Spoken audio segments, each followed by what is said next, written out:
Olá, galerinha do Terceirão, tudo bem com vocês? Bom dia, boa tarde, boa noite. Você está aí vendo essa telinha, me ouvindo, mais uma aula de língua portuguesa. E como vocês estão vendo, nós vamos falar hoje sobre concordância verbal. Ora, concordância verbal já dá uma ideia, né? Vamos falar sobre verbos e vamos falar aí de coisas que concordam uma com a outra, né? Basicamente isso. Vamos falar, aprender, né, em como o verbo deve concordar com as demais palavras existentes na frase. Certo? Por exemplo, eu vou te dar um exemplo aí de uma frase sem concordância alguma, né, verbal. Tipo, nós foi para a praia. Nós foi para a praia. Olha só. Um exemplo de frase em que o nós, né, a pessoa aí da frase, o sujeito, ele está no plural, mas o verbo, né, está no singular. Então, não tem como, né, não está correto. Claro que você falando, né, sua linguagem coloquial, informal, às vezes você, né, acaba soltando uma frase assim, ou até escrevendo, não é correta, tá, gente? Não é conforme a gramática normativa, mas acaba que, né, você pode falar ou ouvir isso de alguém.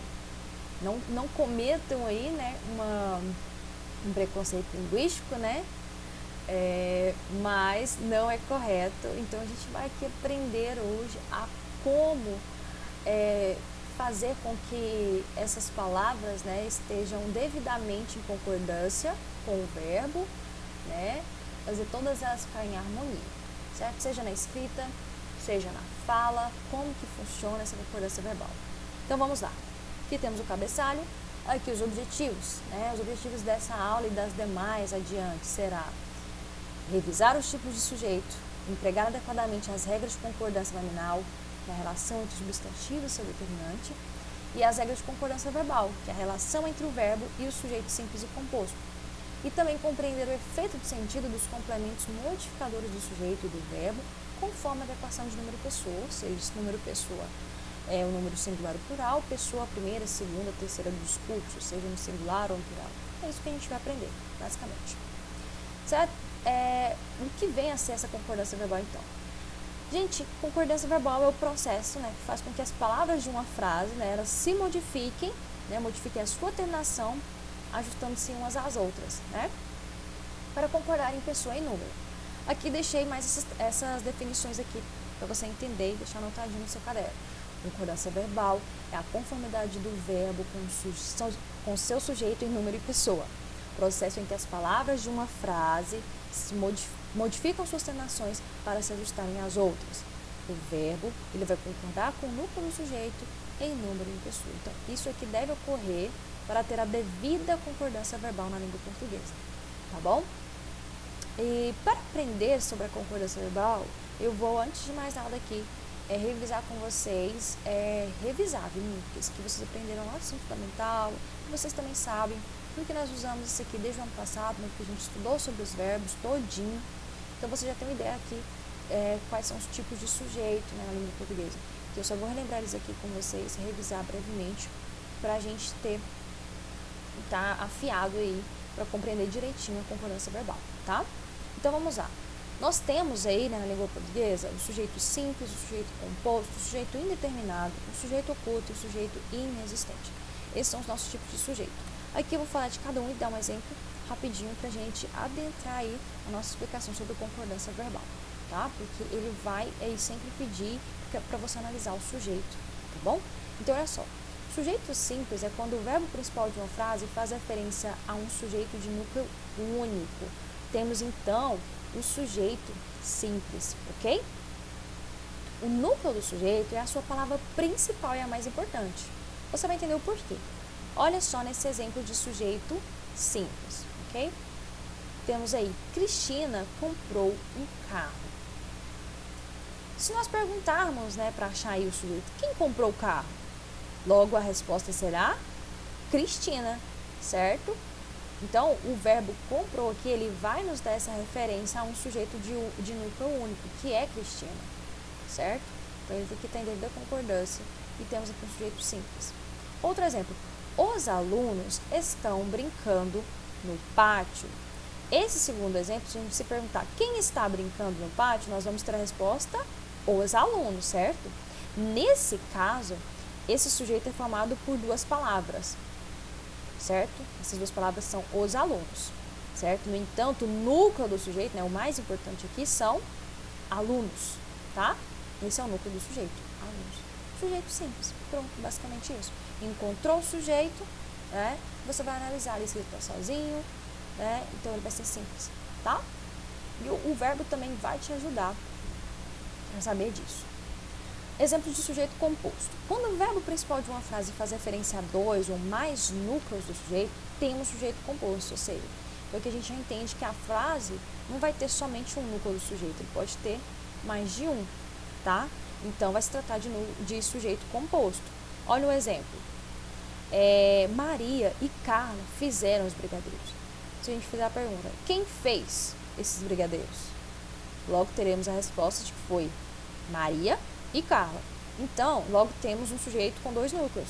Núcleo 1, Maria. Núcleo 2, Carla. Ok? Então, temos aí um sujeito composto, porque tem dois núcleos. Ok? A professora e os alunos ensaiaram para a culminância. Nos perguntamos, quem ensaiou para a culminância, né? Lembra lá do ensino fundamental, a professora fazendo essa revisãozinha com vocês? Então, quem ensaiou para a culminância foi a professora e os alunos, certo? Então, temos a resposta composta por dois núcleos. 1, professora e 2, alunos. Portanto, se trata de sujeito composto. Tranquilo, não é? Seguindo, sujeito oculto ou sujeito desinencial. Também designado de sujeito elíptico, sujeito implícito, sujeito subtendido, sujeito oculto desinencial é aquele que não aparece na frase de forma explícita. Podemos dizer que sabemos que ele está ali, mas não conseguimos vê-lo. No entanto, podemos identificá-lo por conta da desinência do verbo da frase. É bom que o verbo vai nos indicar isso. Olha um exemplo, sujeito oculto. Estamos muito orgulhosos de você. Outro exemplo, deixei minha chave em casa. Nesses dois exemplos, né, o que nos indica quem é o sujeito é a desinência, né, ou seja, a terminação dos verbos que estão aqui empregados. Né? A flexão verbal, como a gente aprendeu lá no ano passado, lembra? A desinência verbal, a flexão do verbo nos indica a pessoa, certo? No caso aqui, estamos, né? E deixei, né? Está nos indicando. Deixei está nos indicando o sujeito, né? Da frase, que é o eu. E o estamos está nos indicando que o sujeito da frase é o nós, certo? Pronto. Então, quando você fala e quando você escreve e não indica o sujeito, né, certinho, né, escrito ou falado, o verbo vai nos encarregar, pela sua desinência, de indicar esse sujeito. Ele está oculto, mas não significa que você não pode identificá-lo, tá? Simples assim. Sujeito determinado é aquele que pode ser identificado. Olha só, uma comparação desses exemplos. Aqui temos, Rita disse que vai chover. Aqui temos um sujeito determinado, porque o Rita está explícito, certo? Quem é o sujeito que está dizendo isso? É a Rita, determinado. Disseram que vai chover. Disseram. A gente sabe quem disse? Não sabe, não é? Sabemos que alguém disse que vai chover, mas a gente não sabe quem é essa pessoa, certo? Então, aqui nós temos um sujeito indeterminado. Essa é a diferença, tá? Então, no primeiro exemplo, a gente pode identificar o sujeito Rita, por isso é um caso de sujeito determinado. Já na segunda frase, alguém disse que vai chover, né? Alguém disse, mas a gente não sabe quem, tá? Então, é isso. Sujeito indeterminado. O sujeito indeterminado é aquele que faz referência a alguém, mas não o identifica. Esse tipo de sujeito geralmente é acompanhado de verbos flexionados na terceira pessoa do plural ou de verbos flexionados na terceira pessoa do singular, né? Que vai ter aí a partícula si, muito comum nessas plaquinhas, né, vendendo alguma coisa. Olha só. Esqueceram de trancar a porta. Quem esqueceu? Certo? Nesse primeiro exemplo, a gente sabe que alguém esqueceu de trancar a porta, mas a gente não sabe exatamente quem é. Então, exemplo de sujeito indeterminado. Segundo exemplo, precisa-se de vendedores. A gente sabe que precisa de vendedores, mas aqui, né, nessa segunda frase, alguém ou algum lugar precisa de vendedores, mas a gente não compreende quem está precisando ou em que lugar está precisando desses vendedores. Então, vocês podem ver que está enunciando, né, está falando algo, mas não está determinando aqui quem é o sujeito, tá bom? Esse exemplo de sujeito indeterminado. Sujeito inexistente, a famosa oração sem sujeito que as pessoas falam. Esse sujeito inexistente ocorre no que chamamos de oração sem sujeito e é acompanhado por um verbo impessoal. Os verbos impessoais não são acompanhados por sujeitos e podem indicar fenômenos da natureza, como chover, nevar, fazer frio, fazer calor, etc. E também pode indicar tempo decorrido, ser, fazer, etc. E existência ou acontecimento de algo, como haver, certo? Olha só exemplos de verbos, de sujeitos, desculpa, exemplos de sujeitos inexistentes. Nevou o dia todo, faz 3 anos que estudo nessa escola, há muita gente na praia, na minha família houve um caso parecido. Então, todos esses aqui, nevou, faz 3 anos, né? Há muita gente, né? Haver, houve, certo? Todos esses aqui são sujeitos inexistentes, certo? Ele te dá, sim, uma informação completa, você entende a informação, mas aqui ele não vai te deixar um sujeito explícito, né? É a famosa oração sem sujeito. Sujeito. Ok? Tranquilo, não é? Então, assim, revendo aqui, revisando esse tipo de sujeito, né, para vocês deixarem fresquinhos na memória, a gente já passa aqui para ver os casos de concordância verbal. E nessa aula em especial, sobre os casos especiais, né, de concordância verbal em que contém um tipo só de sujeito, né, que é o sujeito simples. Então, vamos lá?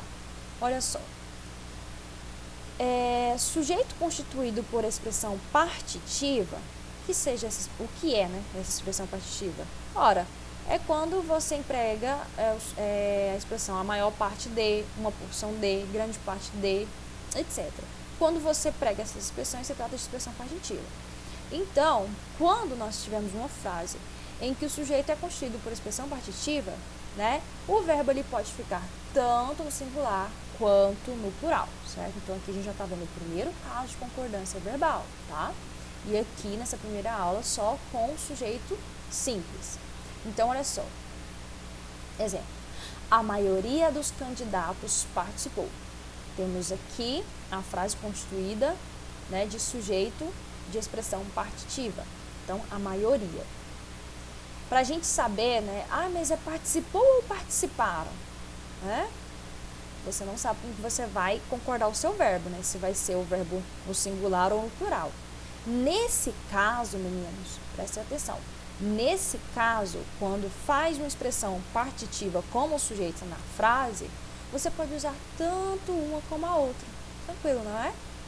Você pode usar tanto a maioria dos casos, a maioria dos candidatos participou, ou a maioria dos candidatos participaram da reunião. Então, sempre que tiver expressão partitiva, você pode tanto usar o verbo no singular ou no plural, tá? Ele vai concordar e ele vai se adequar muito bem, tá? Participou como se fosse a maioria, participaram vai ter a ideia de quê? Da ideia dos candidatos, que são muitos, certo? Então, tranquilo. Sujeito detonando, olha só. Sujeito denotando quantidade aproximada. Quando o caso for esse, certo? De sujeito que denota quantidade aproximada, vão ter expressões como mas de, menos de, cerca de, perto de. Isso vocês podem usar muito nas redações, não é? Quando vocês vão indicar algum caso ou algum dado. Certo? Então, quando for quantidade aproximada, o verbo, né, para ele concordar devidamente, ele vai para o plural concordando com o numeral, certo? Então, ele vai para o plural porque ele vai concordar com o numeral. Exemplo, mais de um corredor abandonou a prova. Mas, professora, mais de um pode ser 2, 3, 5 mil. É plural. Como que eu vou colocar abandonou aqui no singular, sendo que eu sei que é mais de um? Sim, você está certo na sua lógica. Mas acontece que, nesse caso, quando denota a quantidade aproximada, nós vamos colocar, né, no nosso verbo concordando com o número, tá? Então, mesmo a gente sabendo que é 2, 3, 5, que for, nós vamos colocar o verbo concordando com o número que a gente indicou aqui, que é o 1, tá bom? Então, o verbo sempre ele vai para o plural concordando com o numeral. No caso aqui, ele nem foi para o plural, ele foi para o singular, por quê? Porque o 1 é um somente, é singular, né? Mais de 2 corredores abandonaram a prova, aqui já mudou, certo? Por quê? Se o verbo sempre vai concordar com o numeral, então, se o numeral é 2, nós temos plural, certo? Então, nós empregamos o verbo no plural, abandonaram, tá? Cerca de 10 pessoas ganharam o prêmio, da mesma forma. Viram que todos aqui eu usei quantidade aproximada, né? Mais de 1, mais de 2, cerca de 10, certo? Aqui, como o que importa para nós é o numeral, nós colocamos, então, o nosso verbo no plural, tá bom? Então, sempre concordando, mesmo que a ideia, igual aqui no primeiro exemplo, mesmo que a ideia seja de plural, mas se o numeral for empregado no singular, como um, o verbo vai concordar. Do contrário, né, sempre, se for no plural, né, o número, né, for plural, você vai colocar o verbo concordando com o seu número indicado, tá bom? 3. Sujeito representado por nome próprio no plural. Quando for assim, o verbo vai ficar no singular, se o nome próprio não apresentar artigo. Se houver artigo, ele vai concordar com o artigo. Como assim, professora? Em obras literárias é muito comum a gente falar isso, certo? É um sujeito que vai estar representando por nome próprio e no plural. Um exemplo aqui. Os Estados Unidos assinaram o acordo. Mas, professor, os Estados Unidos? Sim, os Estados Unidos. Por quê? Aqui nós temos o artigo que está no plural, certo? Então, se nós temos a presença de artigo, certo? Ele vai concordar com o artigo. Então, se o artigo está no plural, o nosso verbo também virá para o plural, certo?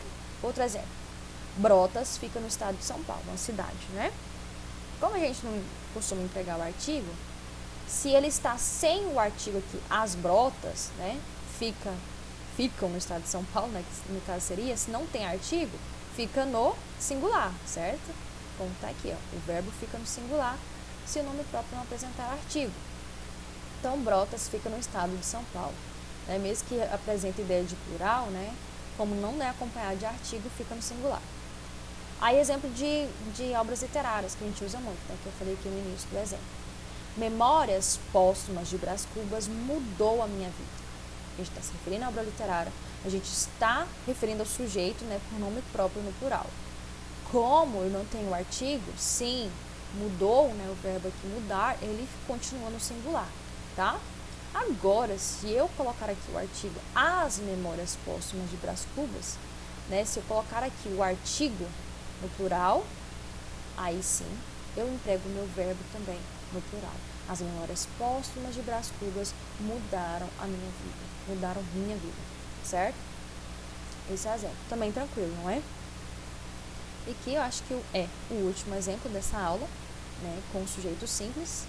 Verbos dar, bater, soar, empregados com referência às horas. Olha só. Quando esses verbos dar, bater, soar, né, foi empregados para hora, né, para referência a horas, eles vão concordar com um sujeito, relógio, sino, etc., ou com o número que vai indicar as horas. Então, conforme a sua frase, né, for construída, você vai ter que dar essa atenção. Conforme for formada, o sujeito vai concordar com o relógio, com o sino, etc., com o instrumento que está indicando as horas, ou com o número que você indicar nas horas. Igual aqui, primeiro, se você falar, o relógio soou 10 horas, não tem como você falar, o relógio soaram 10 horas. Porque nesse caso, nessa construção da frase, o soar aqui, né, o verbo soar, ele vai concordar com o instrumento que indica as horas, que no caso é o relógio. O relógio está no singular, portanto, o verbo soar também estará no singular, tá? Aqui outro exemplo. O instrumento que indica as horas são os sinos, né? E os sinos está no plural, né? Não está no singular. Então, se o instrumento que indica as horas está no plural, o verbo que, né, vai indicar as horas aí, que vai dar referência às horas, também vai estar no plural, tá bom? Então, os sinos bateram meia-noite, tá? Mesmo que meia-noite nos indique singular. Agora, se você for preferir de empregar a sua frase de outra forma, como assim, no relógio soaram 10 horas, aí não tem como você colocar no plural, porque aqui já está fazendo referência, né, como se fosse uma forma de advérbio, já você vai ter que colocar ele indicando, concordando com o número das horas. Então, no relógio, soaram 10 horas, né? Não é 1 hora, são 10 horas. Então, o soar, o verbo soar, ele deve concordar aqui com as horas. Nos sinos, bateu meia-noite. Então, você está aqui indicando onde ocorreu, né, a referência das horas, né, mas a referência aqui, né, no bateu meia-noite se refere à meia-noite, que é singular também, né, não tem como falar meias-noites, meia-noite é singular, certo? Então, o verbo ele vai concordar com o número que indica essas horas, certo? É isso. Não é muito difícil, não é? Não é nada de um bicho de 7 cabeças isso aqui. A gente vê todo dia, né, na nossa, como se diz, no nosso dia a dia, quando a gente fala, quando a gente escreve, a gente sempre tem que estar atento a essas concordâncias. Então, esse aqui foi a concordância de sujeitos simples. Nas próximas aulas a gente vai ver sobre os sujeitos compostos, tá? E demais. Então é isso, espero que tenham entendido. Até a próxima.